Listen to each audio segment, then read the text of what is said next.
Onwards and upwards. Good evening, ladies and gentlemen. How nice to see so many people here. When we were putting this concert together, we were extremely apprehensive that perhaps Flanders and Swan didn't have the same attraction that it used to have. But we decided that they deserved to be commemorated properly. So we built on it, and lo and behold, we have an audience tonight which is much worthy of the name. Thank you so much for coming. As a matter of interest, are there many people here who've never heard of Flanders and Swan? Yes, there are some. Yes, I know who they are. Yeah. But it's interesting, isn't it? They used to be so popular, and you could hear their songs on the radio and so on. That doesn't happen anymore, so we thought, let's do our bit. Flanders and Swan must live. Now, am I okay with volume? Yes. Can you hear me? Yes. I'm all right with quantity? Yes. I can't do much about the quality at this stage. Now, ladies and gentlemen, welcome to our lovely church. And I know our minister will be licking your lips when you see so many people here. You're all invited to Sunday morning service.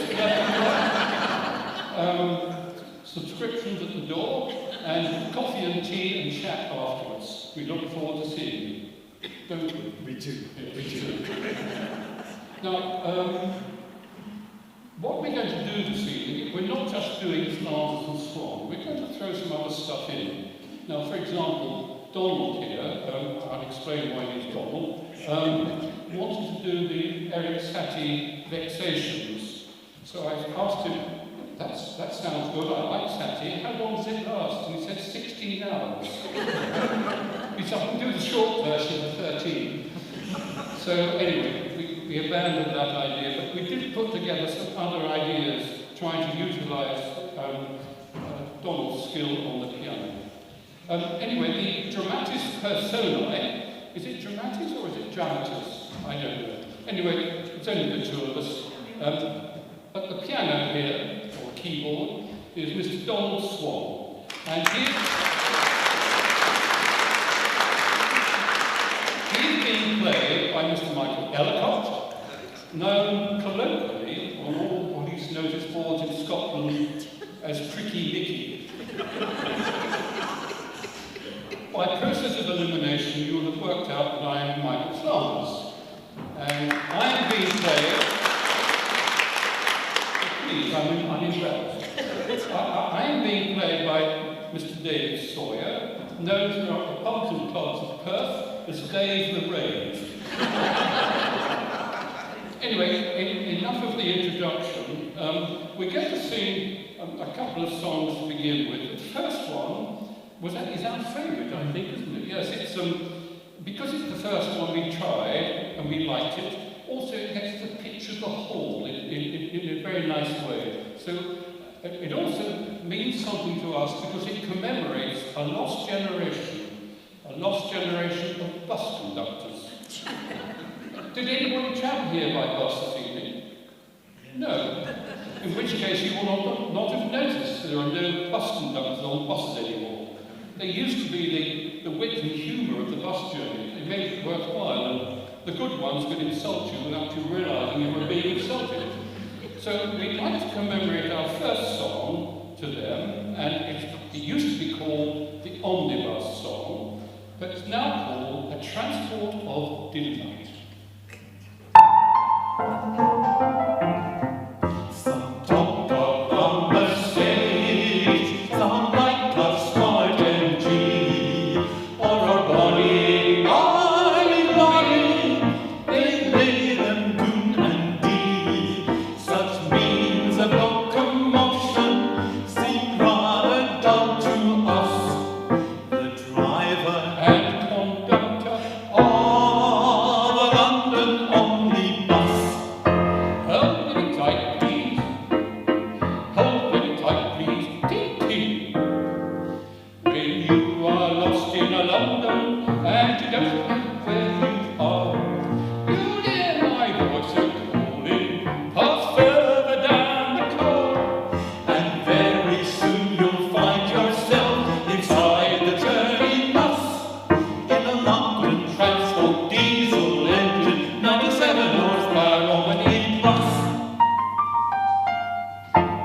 Along the King's Great Highway, I drive my merry load at 20 miles an hour in the middle of the road.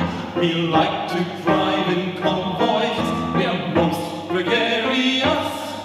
That big six-wheeler Scarlet painted a London Transport diesel engine, 97 horsepower Romany bus. Earth has not anything to show more fair. Any more fairs? Any more fares? Any more fairs? Earth has not anything to show more fair. Mind the stairs? Mind the stairs? Mind the stairs?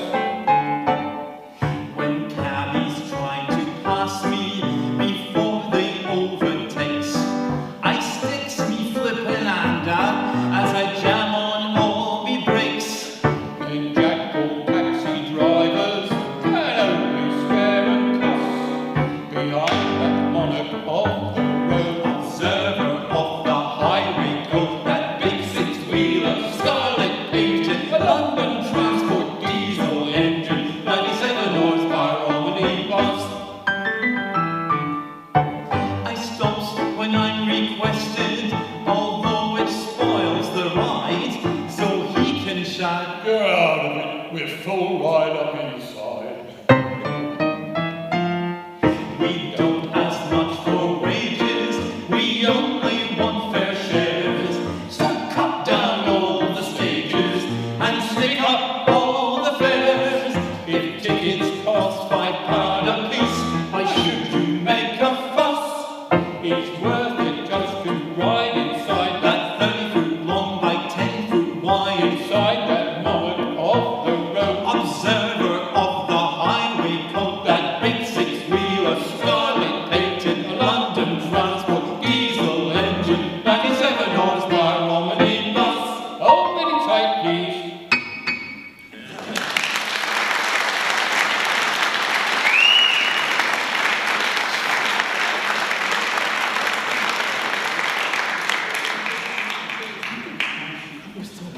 Thank you very much. Thank you very much. It's to remind me what comes next.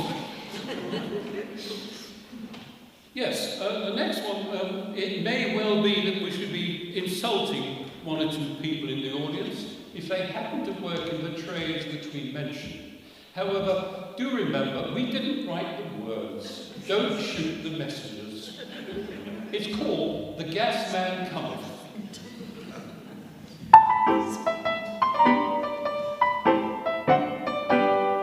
Was on a Monday morning, the gas man came to call.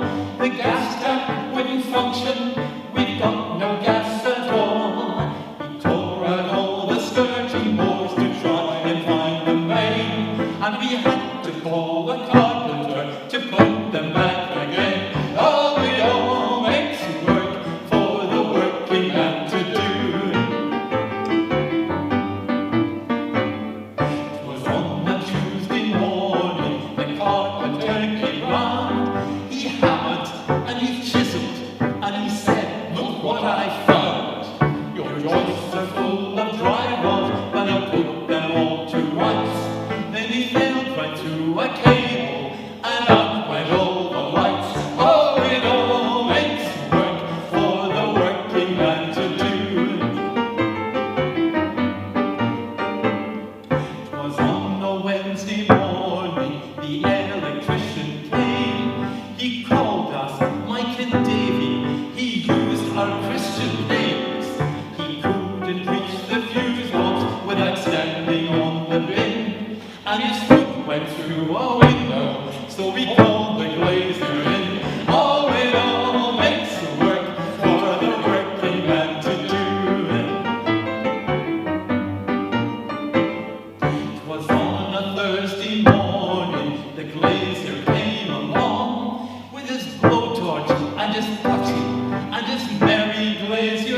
Donald, beg your pardon. We're going to ask Donald to play something different from the sort of music he normally plays. I think you'll find it interesting and enjoyable. So, Donald, could you crack on, please? Thank you. I will. I'm going to play two pieces by the great Scott Joplin. I think he is not heard maybe enough nowadays, but when I was growing up many years ago, I'm now a pensioner. Thank you. And that he was born, I thought I should tell you a little bit about Scott Joplin. He was born to a poor Negro family in Texas in 1868, just 3 years after the abolition of slavery in the USA.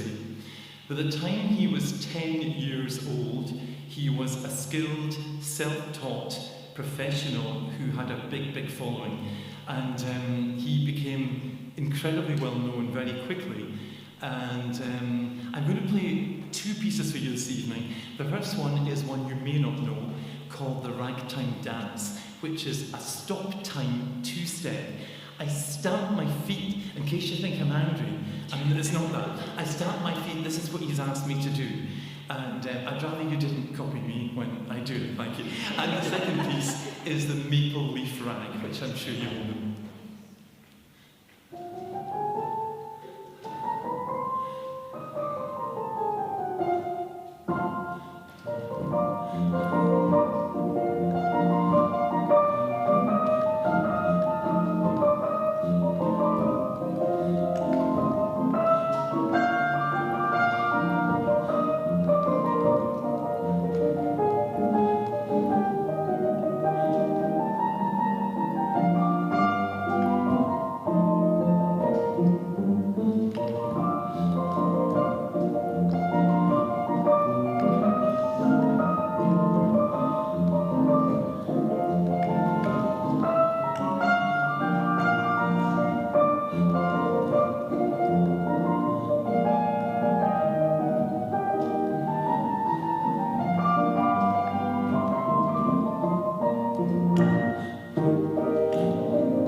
I had this problem in church on a Sunday when he always plays different notes from the one I'm singing.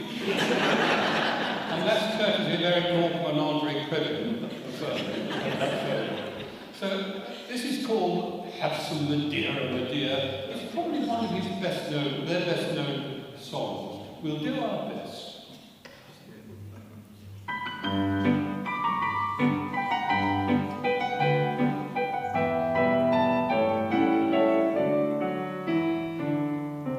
She was young, she was pure, she was new, she was nice, she was fair, she was sweet 17. He was old, he was vile, no stranger to vice. He was bad, he was base, he was mean. He slyly inveigled her up to his flat to view his collection of stamps. And he said, as he went to put out the cat, his cigar, his wine, and a lamps. Have some Madeira, Madeira. You really have nothing to fear.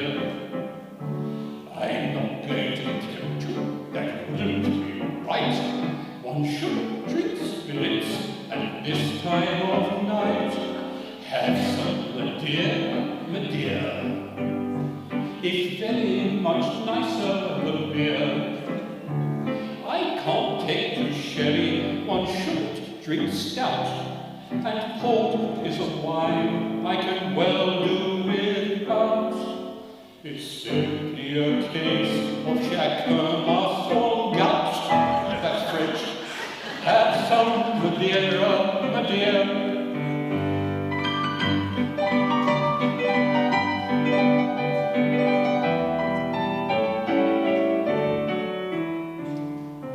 Unaware of the wiles of the snake in the grass, or the fate of the maiden who topes, she lowered her standards by raising her glass, her courage, her eyes, and his hopes. She sipped it, she drank it, she drained it, she did. He silently filled it again. And smiled as he secretly carved one more notch on the butt in his gold-handled cane. Have some Madeira, Madeira. I've got a small cask of it here, and once it's been opened, you know it won't keep. Do have some more, it will put you to sleep.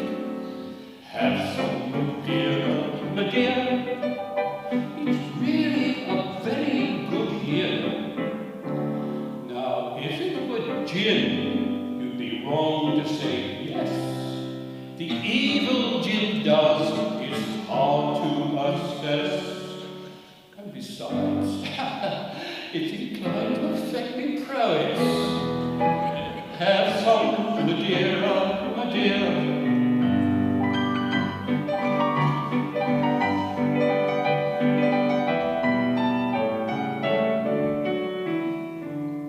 There flashed through her mind what her mother had said, with an anti-penultimate breath.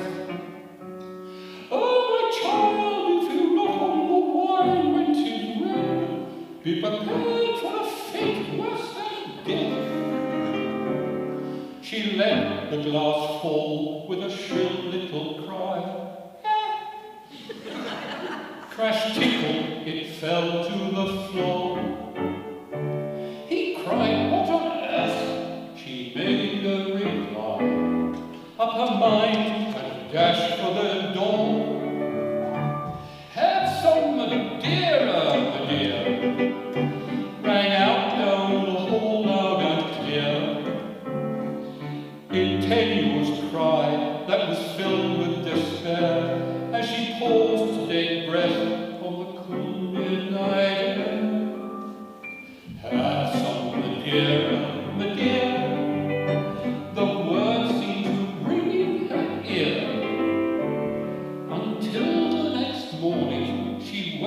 in bed, with a smile on her face and an ache in her head, and a beard in her ear hole which tickled and said, "Have some, dearer, dear."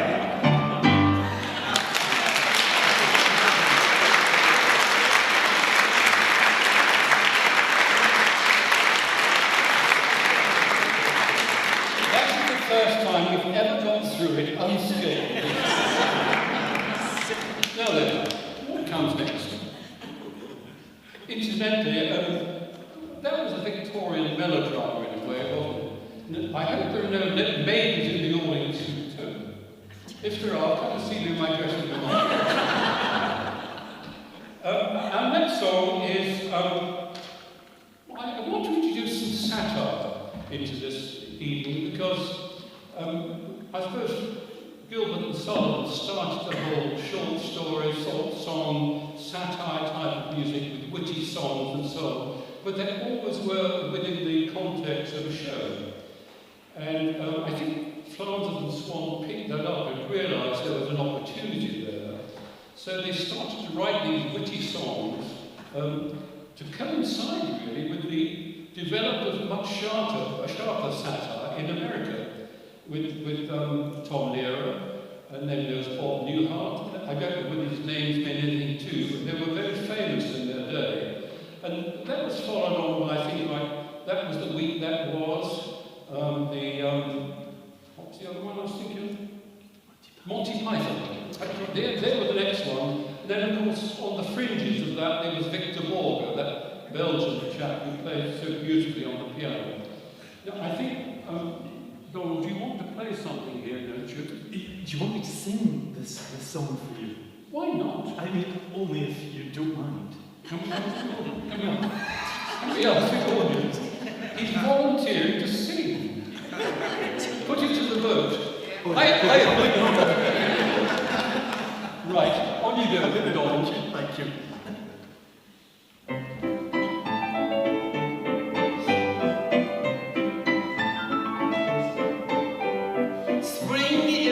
A suffering is here. Life is skittles and life is beer. I think the loveliest time of the year is the spring. I do, don't you? Of course you do. But there's one thing that makes spring complete for me, and makes every Sunday a treat for me.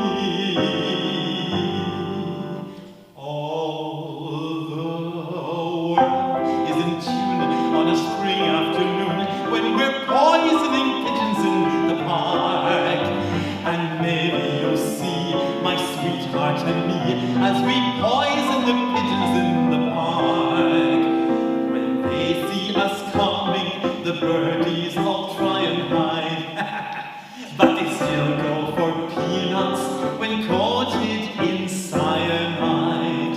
The sun shining bright, everything is all right when we're poisoning pigeons in the park. We've gained notoriety and caused much anxiety in the Audubon Society with our games. They call it impiety and lack of propriety and quite a variety of unpleasant names. But it's not against any religion to want to dispose of a pigeon.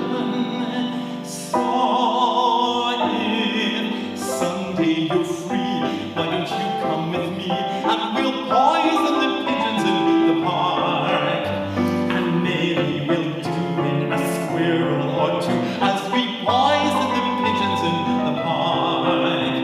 We'll murder them all amid laughter and merriment, except for the few we take home for experiment.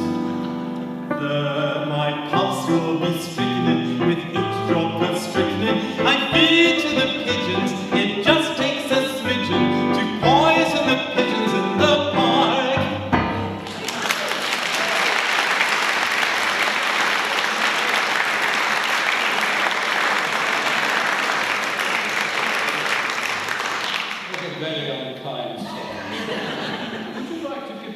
background about Tom Lehrer? Yes, Tom Lehrer was the composer and singer of this song, called Poisoning Pictures in the Park.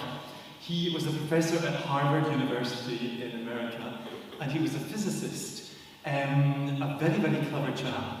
He wrote many, many songs, although no one was spared.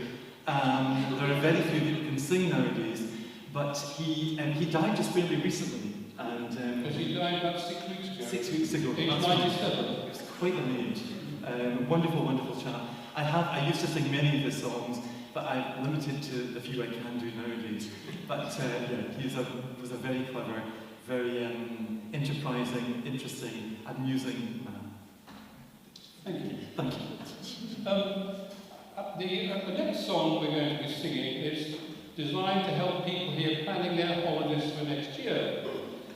I'm sure a lot of you are having had one this year. You deserve another one next year, I'm sure. It's important to know what's going to happen with the weather. So the next song is called The Weather.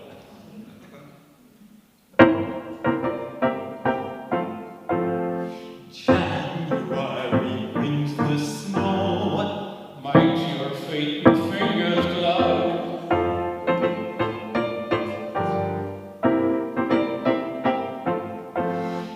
February's ice and sleet, Freeze the toes right off your feet. welcome March with wintry wind, Would thou wert not so unkind.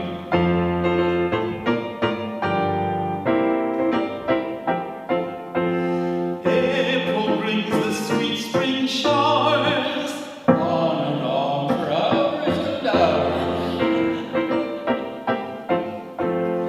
farmers fear unkindly May, Frost by night and hail by day.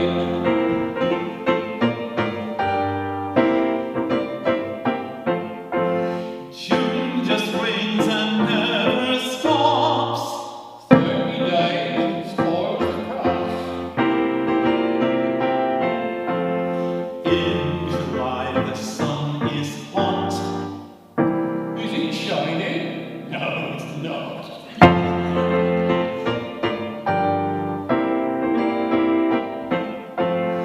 August cold and dank and wet, Brings more rain than any yet. bleak September's mist and mud, Is enough to chill the blood.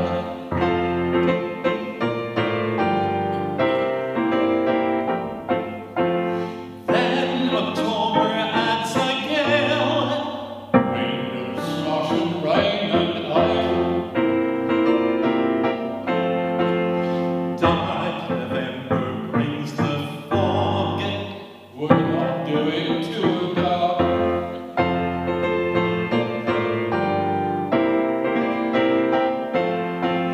freezing wet December then, Bloody January again.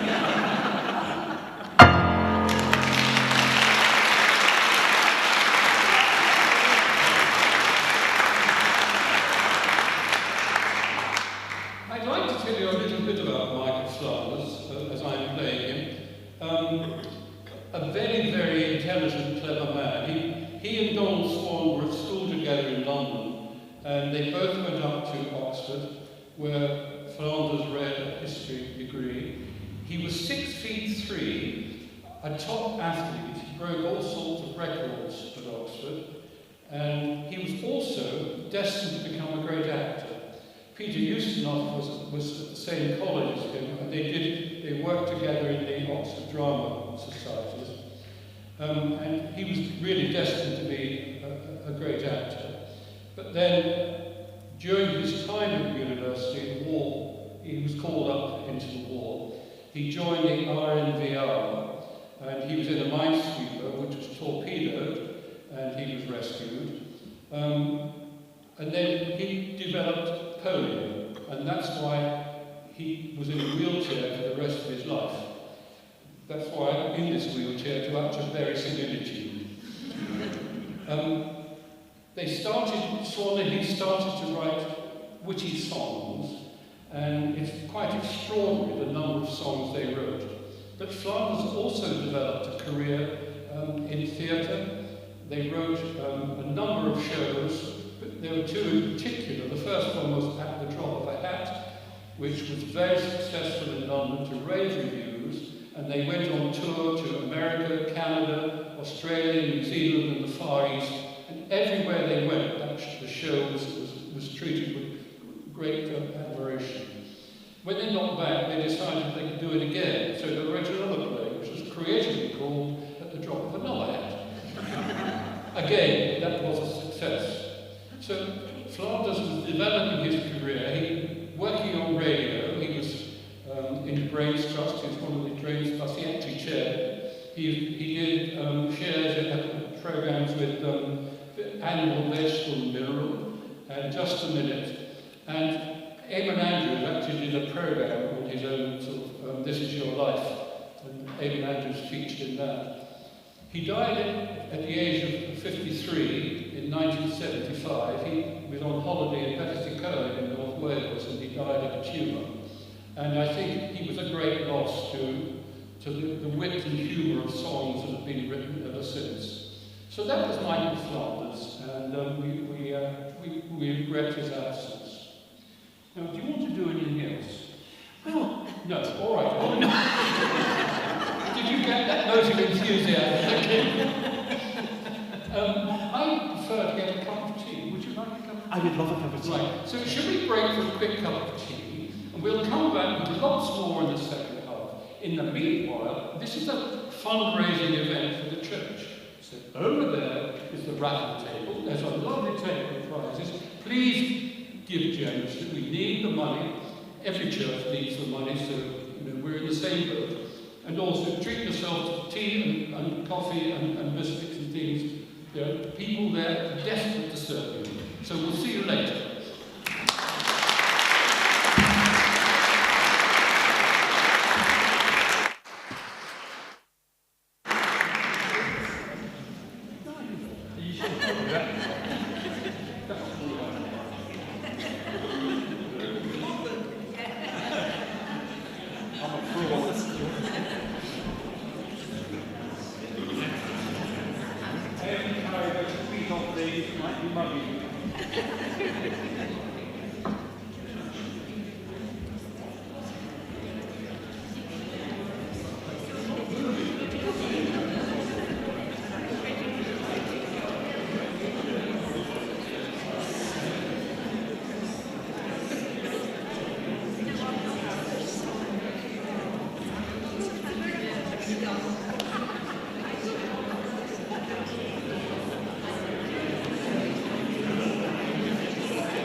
Ladies and gentlemen, I've been advised here that the intention is that we're going to draw the raffle before the second half starts. So if we give you 2 or 3 minutes to get your raffle tickets out, and then we'll get underway. Thank you.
Right, ladies and gentlemen, we are ready to go.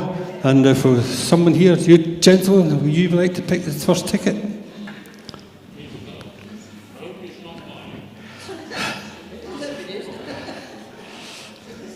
Thank you. It's a blue ticket, number 393. Here, Malcolm's got it. Next one.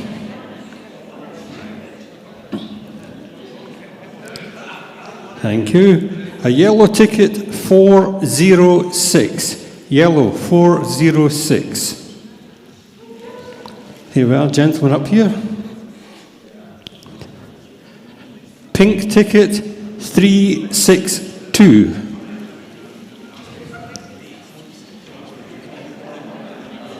Got it there. Another pink ticket, 353. Pink 353. Lady in the third row here.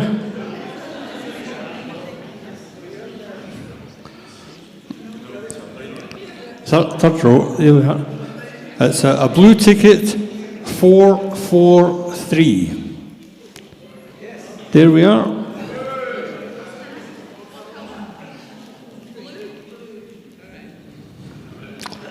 Right, we've got a white ticket this time. Number 146. Lady here in the front. Oh, is it a surprise you want? Not a ticket. Another white ticket, number 108. White 108. Here we are. White's doing well at the moment. Another white one. White 279. Here we are in the third row here. Okay, we're back onto blue tickets now. 505. Here we are, sir, in the front here. Another blue ticket. 397. Could we draw it again? Okay.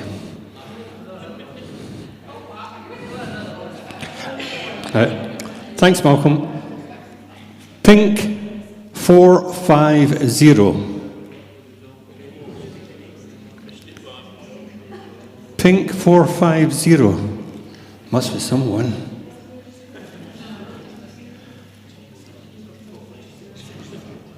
There's no one in the cafe there.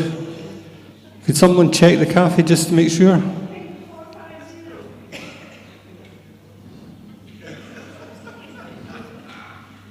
No.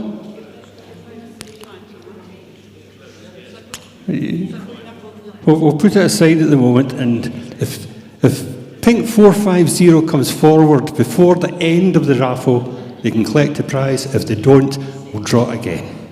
Okay? White 34. White 34.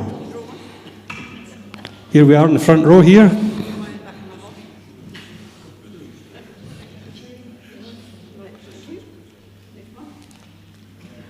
Right.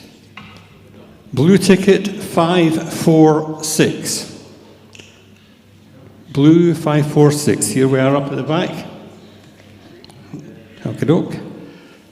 Next one, a pink ticket 379.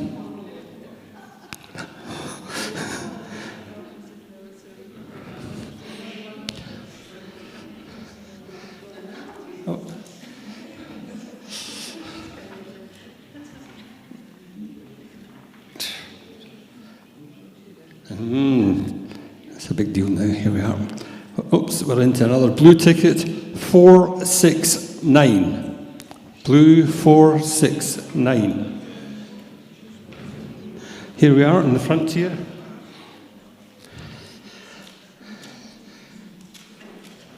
Okay, blue 416. Here we are, Mr. Duff.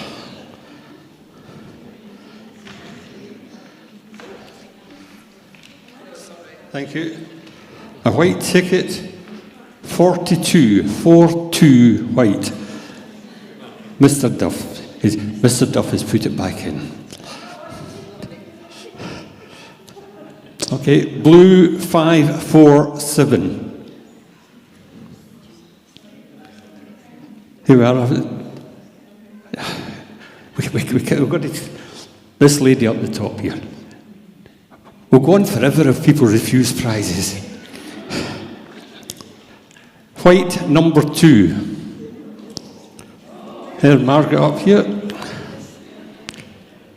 Blue 498. Here we are, lady in the front.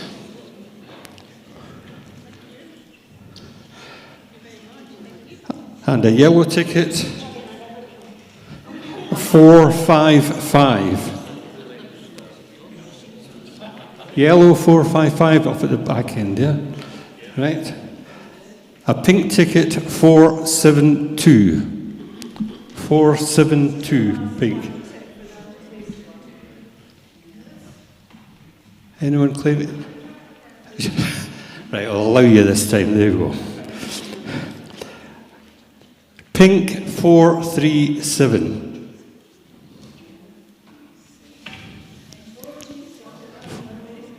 Right, we found a prize. Right, we're back to pink 450. No one claiming pink 450. Right, we'll pick out one more.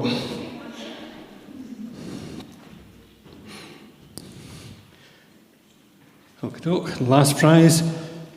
Blue 409.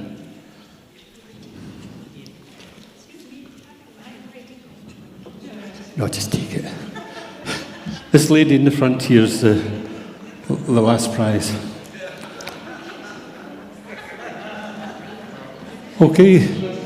Well, thank you, ladies and gentlemen, for buying the prizes, buying the tickets, rather, and to those who donated the prizes. Thank you very much on behalf of the church. Thank you.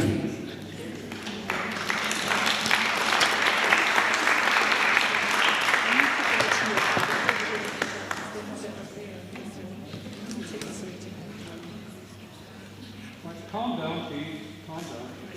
Was there anybody who didn't win a prize?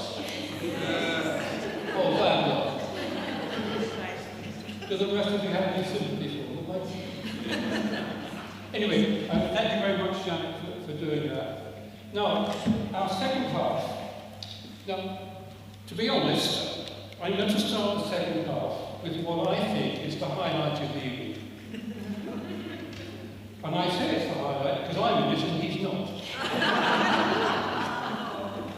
What you don't know about Donald is he's grumpy. Extremely grumpy.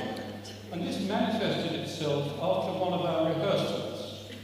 I was giving one of his massages and his left shoulder. And he suddenly said to me, oh, look here, Pops, he said. And he has no respect for age. He said, look here, Pops, he said, I'm getting a bit fed up of doing all the work in this partnership.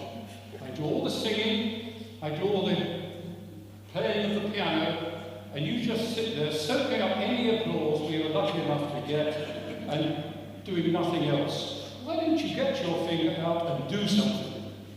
So, oh, Jackie, he's a bit petulant. So after we'd finished the massage, I thought to myself, yeah, okay, I'll try and do something. So I racked my brain to try and think of something that might be amusing and entertaining. And I thought, well, the classical, of course, is reading the telephone directory. But now that we've gone mobile, that's lost a lot of its charisma. The second one, I thought, what I do really enjoy is a good Shakespeare soliloquy.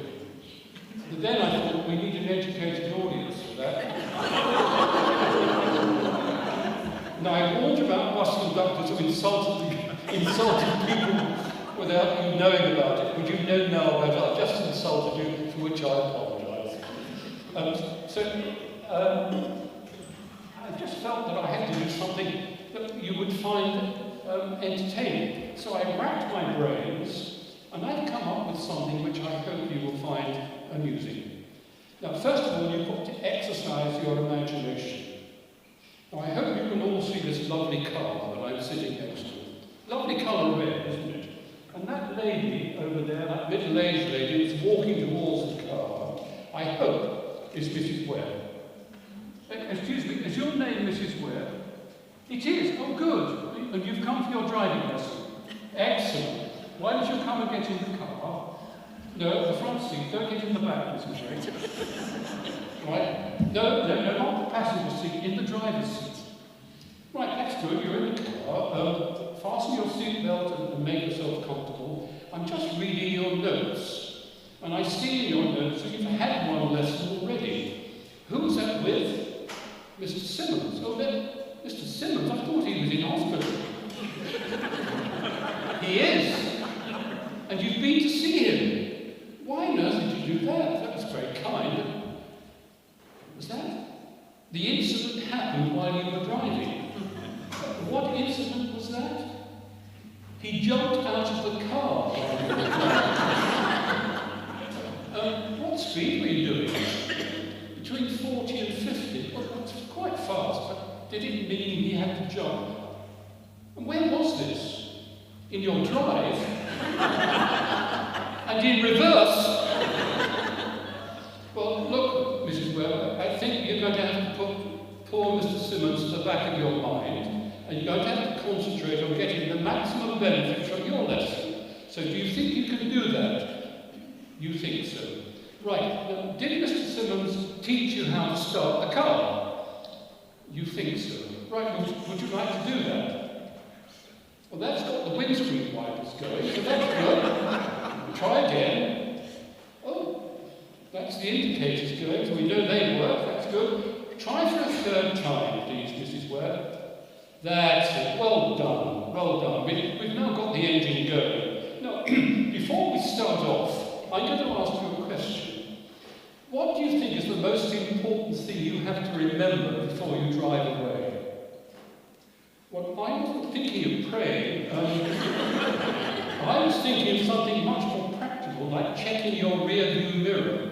Now, I agree it's very important to pray, of course, but I think you have to get things in priority terms, you've got to concentrate on your lesson.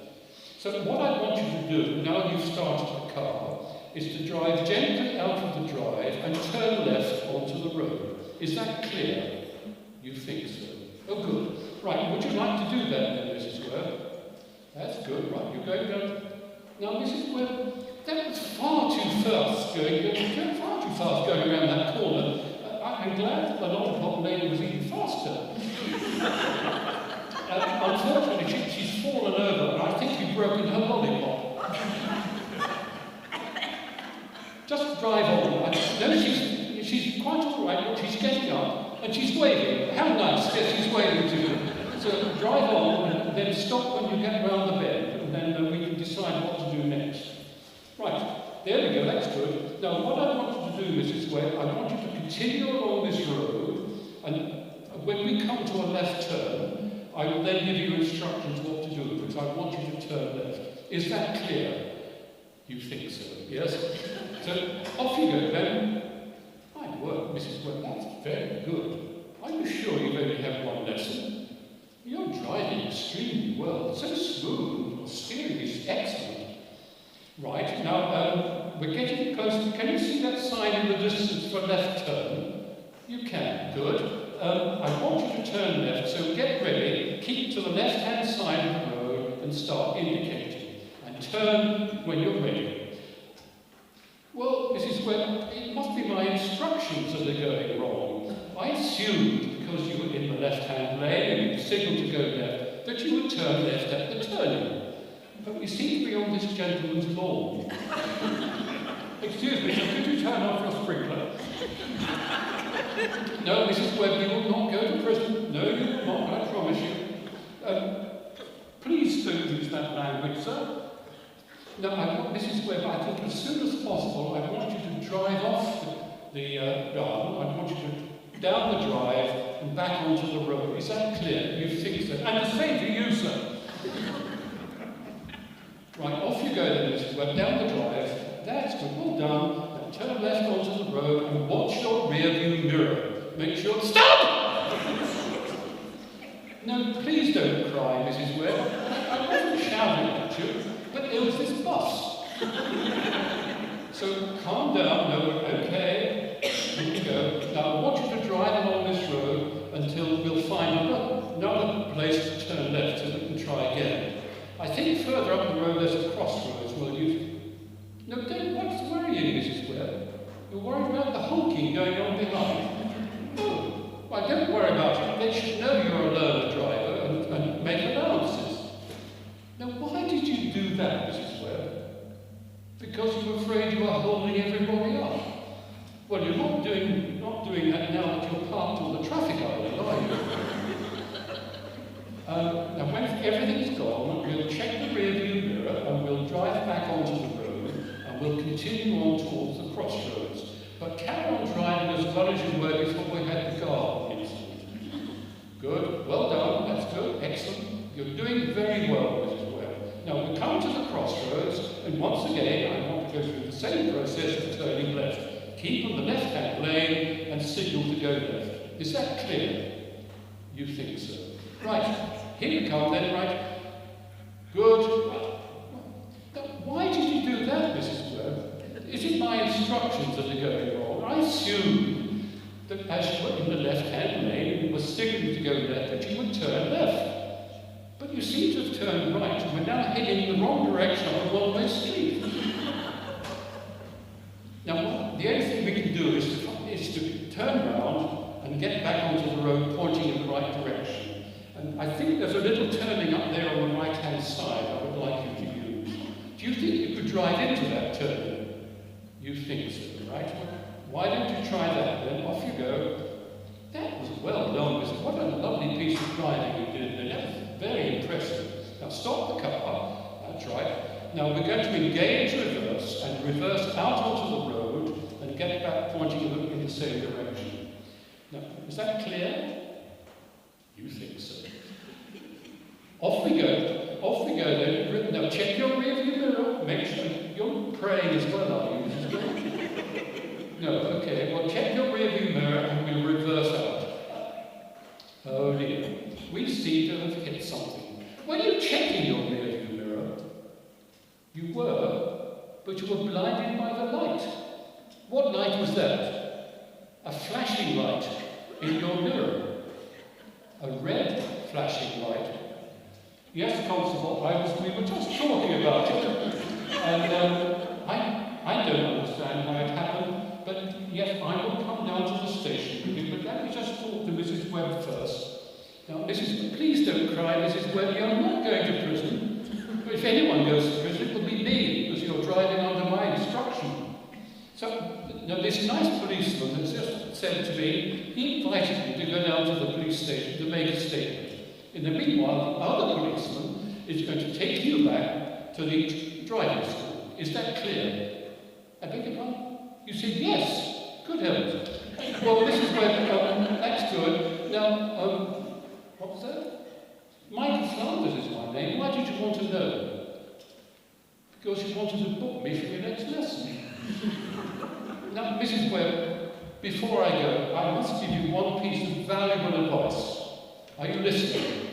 Yes. I think you should keep on praying.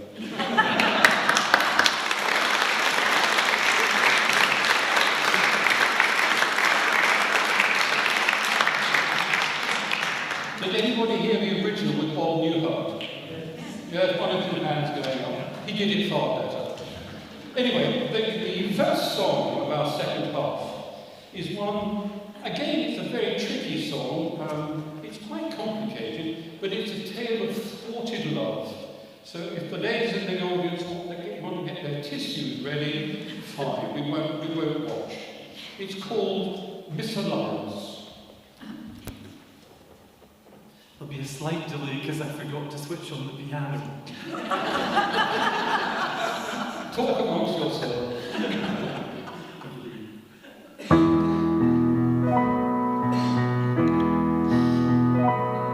The fragrant honeysuckle spirals clockwise to the sun, and many other creepers do the same.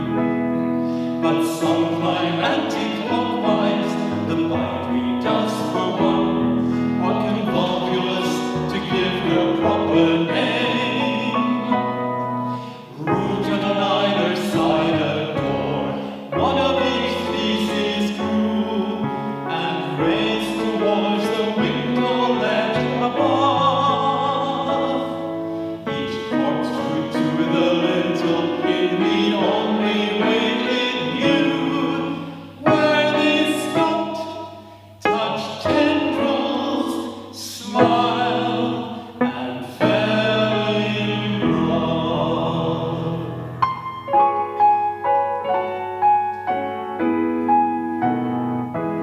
Said the right-handed honeysuckle to the left-handed bindweed, oh, let us get married if our parents don't mind. We'd be loving and inseparable, inextricably entwined. We'd live happily ever after, said the honeysuckle to the bindweed.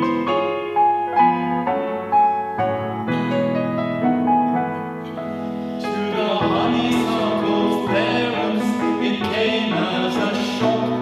The bindweeds, they cried, are inferior stock. They're uncultivated, a breeding bereft. They twine to the right and they twine to the left.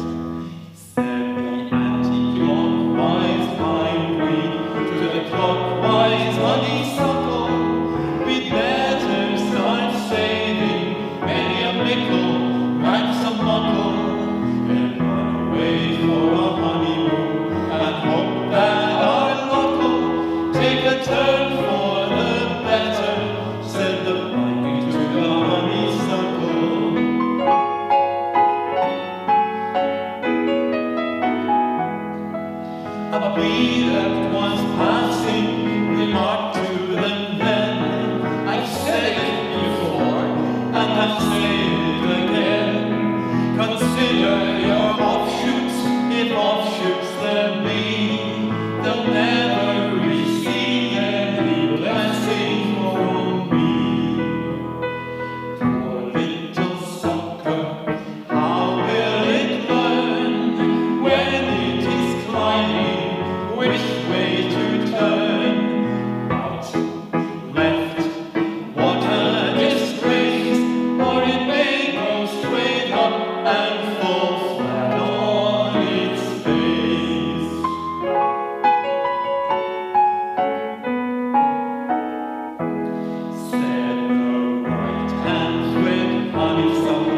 being in a wheelchair, lived in London, and he had a special parking permit outside his house.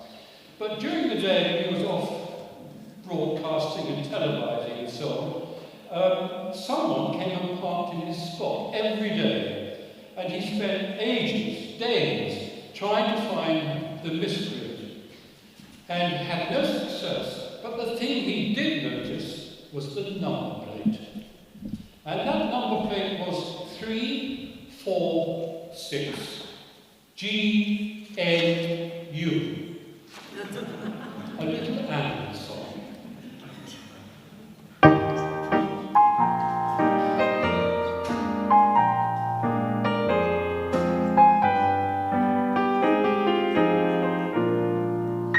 A year ago last Thursday, I was walking in the zoo, and I met a chap who thought he knew the lot.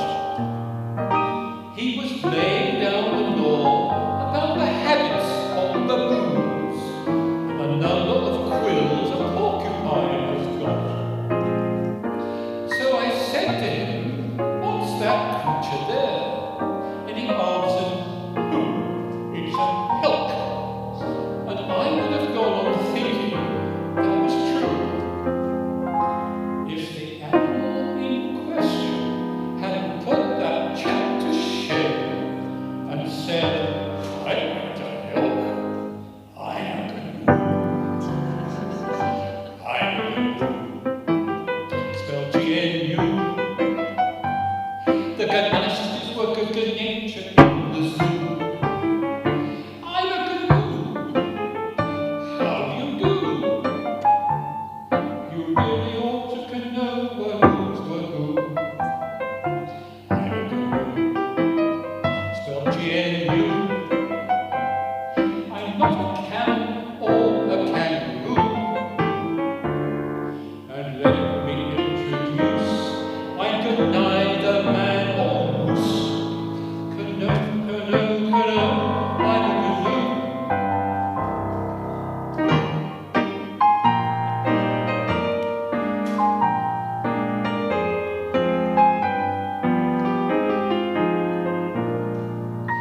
I'd taken furnished lodgings down at Newborough-on-Sea. I'd travelled on from there to a place I can't remember. And the second night I stayed there, I was wakened from a dream, which I'll tell you all about some other time. Amongst the hunting trophies on the wall above my bed, stuffed and mounted was a face I thought I knew. A bison? No. An okapi? No. A hearty beast? No. And I seemed to hear a voice. I'm a canoe. I'm a canoe. Spelled G-N-U.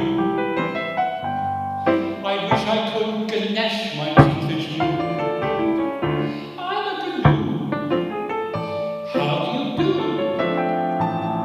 You really ought to know who's who. I'm a canoe. Spelled G-N-U. Call me bison or okapi, and I'll assume. Nor am I in the least like that dreadful hearty beast. Canoe, canoe, canoe, I'm a canoe. Canoe, canoe, canoe, I'm a canoe.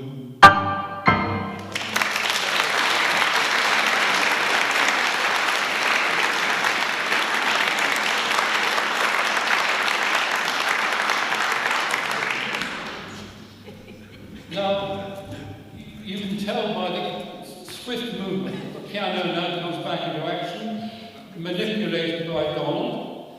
And I'm not going to tell you what he's going to play, but there is a theme to it, and we'll check to see whether you can spot the theme afterwards.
Now then, what's the theme? What was the first piece of music?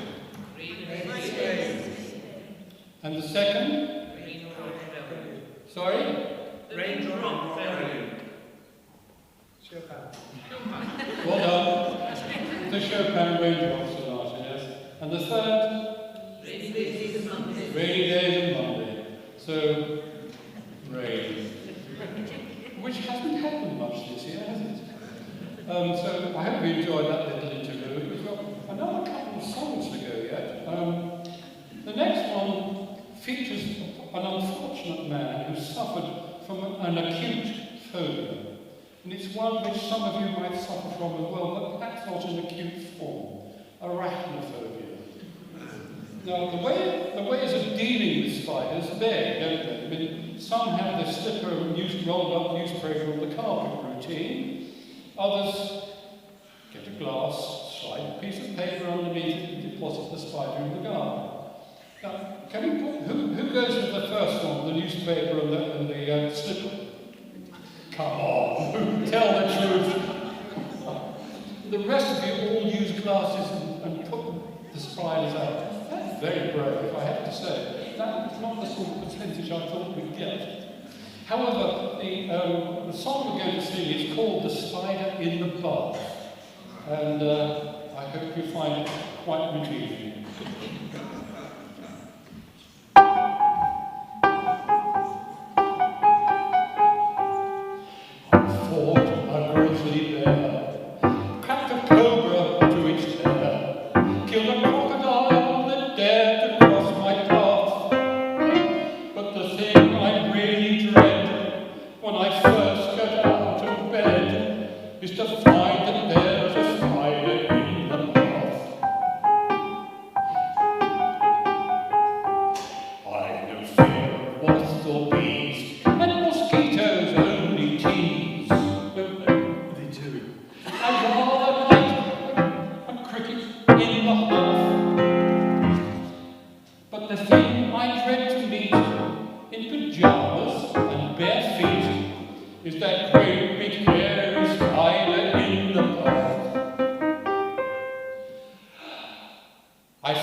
Now, did you notice there are a couple of references that might be confusing?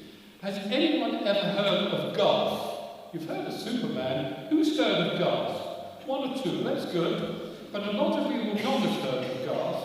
He was, in fact, a superhero as a strip cartoon character in the Daily Mirror. So you read the Daily Mirror, did you? Now, of course, the Daily Mirror wasn't circulated very widely up here. Its sister paper was the Daily Record. And although that didn't feature Garth very regularly, it did occasionally. So you might have spotted it. I'll give you the benefit of the doubt. It might have occurred in the Daily Record. The other reference really puzzled us. We had to sort of think very hard about it. He bombed it with a present from Penarth. Well, we know Penarth is a town in Wales, and we racked our brains, and the only solution we could come up with was it was probably a sachet of shampoo or a little carton of bath gel, and the poor person threw it and missed it. And of course, Penarth was about the only thing they could think of which rhymed with bath. So that's the story of the spider. We're going to add a song now, isn't it? It's the song that we finished our show on before, and I think everyone probably knows it. We should ask you to join in the latter end of the thing. I'll wave and gesticulate like that to get you to join in. It's the hippopotamus.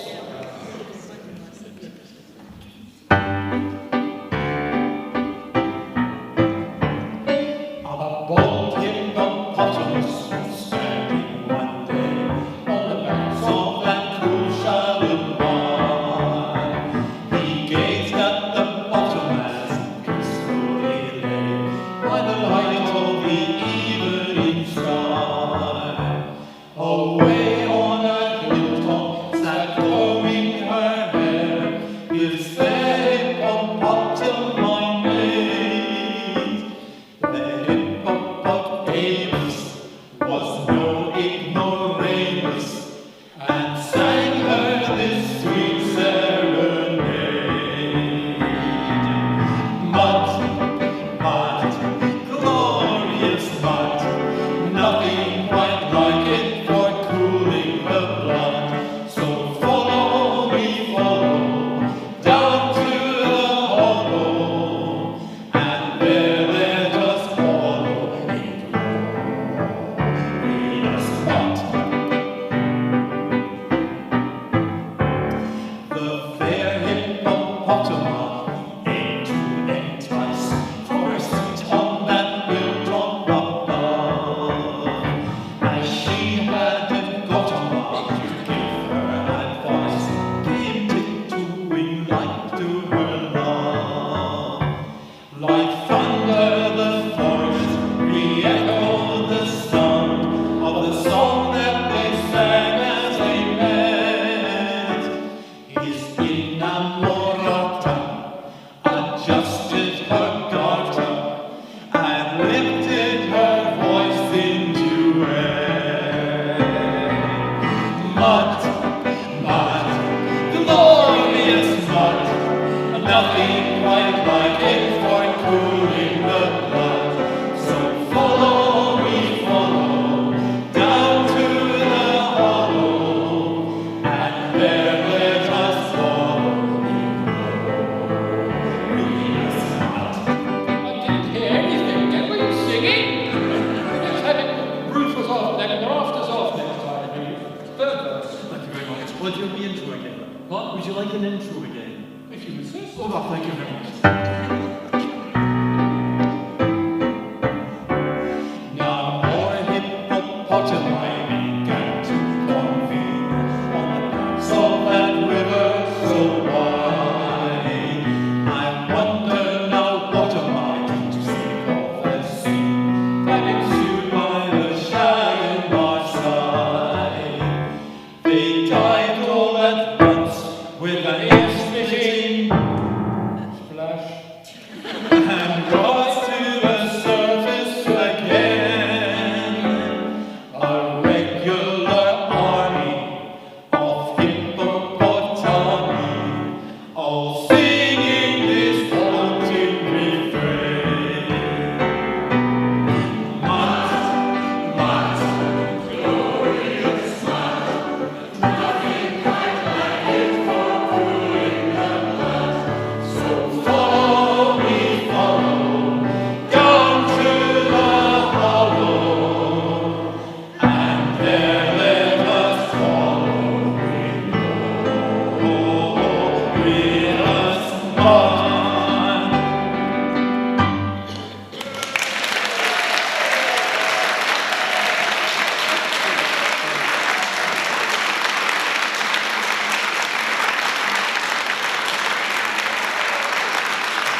I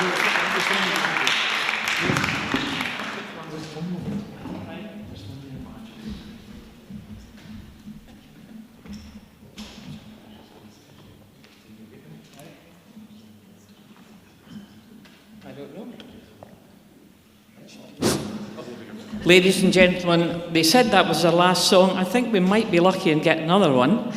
But I want, on behalf of St Matthew's Church, to say a huge thank you to Michael and David, or Michael and Donald, whichever you wish to be, whichever persona they wish to be, for what an entertaining evening we have had. And this sort of evening obviously has had a huge amount of rehearsal beforehand, and we just say a huge thank you to you. It's been super. We've really enjoyed it. We could be here for another half hour, and I hope we will get at least another one from you. I want to say a big thank you also to the folk who helped with the raffle, the folk who served the tea, who let you in at the door. A huge thank you to you for coming, for buying a ticket and for buying raffle tickets. But most of all, this wonderful duo. Have you got agents, by the way? You're looking for one, right? You'll get them signed up for another time. So let's give them a huge, big thank you for.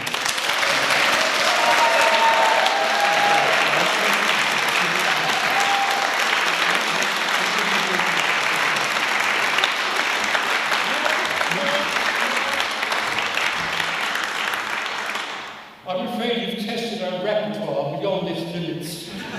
However, old Donald here, he doesn't like being left out in the cold as far as speaking is concerned. So he has insisted that he should finish this evening, which is quite right, because he's played so well this evening. So Donald, would you like to say something? Would you mind? Courteous. Not too rude. Thank you very much. Thank you, Michael. I just wanted to say a few thank yous to some of you. Well, to many people. I want to say also, our revels are over. I hope you realise that's a quote from Shakespeare. And we haven't really done any Shakespeare this evening, but David... We talked about we talked about soliloquy, so that was fine. You never quite got there. No, we didn't. We hope we've entertained you. We hope you've enjoyed the evening. Personally, I've had so much fun at the rehearsals. I find it difficult to get through some of the songs because I'm laughing. Those of you who know me know that comes very easily to me. And I love laughing. Laughter is something that's missing from a lot of our lives just now, and we need to bring it back. I want to quote also, I have not heard this quotation before, by a gentleman called Pierre de Beaumarchais, who said, "What is too silly to be spoken can be sung." I thought that was a wonderful quotation, and I think that is so very true. I do want to thank, Marjorie has been wonderful in thanking yourselves, Janet and Tom, and Raymond, and all the Joyce, and John, who said, John has been doing the sound. It's going out. It's going international. So, to the West. Going to Largs. But thank you once again. I also want to say one more thing, and this is a thank you to David. Not just for his hard work and his eloquence, but the fun that we've had, as I say, during rehearsals. And we've been doing this for some time, and this is not my usual repertoire, and I've loved every bit of it. And we're just available for bookings, but only in Australia, and the Bahamas maybe would be quite nice. Absolutely. But thank you very much indeed, everyone. Thank you for coming. It's been a lovely audience. Thank you so much for coming. I hope you've raised lots of money for the church. We'll find out by Sunday morning when we shall announce the congregation. And we might see some of you there. That would be lovely. Good night to everybody. Thank you. Thank you.